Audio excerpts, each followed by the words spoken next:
అంటే నా point is very simple. మతం మారితే తప్పులేదు, ఓకే. ఎంతమందినైనా మారిపోనివ్వండి. నా పాయింట్ ఏంటంటే మతం మారిన దళిత హిందువులు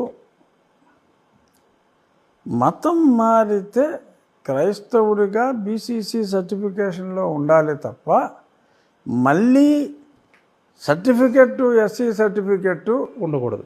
ఉండటం రాజ్యాంగం నిషేధించింది. సో రాజ్యాంగాన్ని ఫాలో అవ్వాలంటాను నేను. ఇప్పుడు మతం మారి స్వేచ్ఛ రాజ్యాంగం ఇచ్చింది, మారిపో. బట్ ఒక రాజు మారచ్చు, ఒక రెడ్డి మారచ్చు, ఒక కమ్మ మారచ్చు. కమ్మ మారితే క్రిస్టియన్గా అతనికి ఉన్న కమ్మ రిజర్వేషన్ మించి సపోజ్ ఎకనామికల్లీ బ్యాక్వర్డ్ అయితే అతని ఎకనామికల్లీ బ్యాక్వర్డ్ రిజర్వేషన్ తప్ప అతనికి ఎటువంటి రిజర్వేషను ఉండదు. By virtue of his turning towards Christianity he won't get. రాదు. ఏదైనా చర్చి పెడితే ఏమన్నా విదేశీ డబ్బులు వేస్తే డబ్బులు కొట్టేయడానికి ఏమన్నా ఉంటే ఉపయోగపడవచ్చు. ఉంటే నమ్మకంతో వెళ్తే మంచిదే.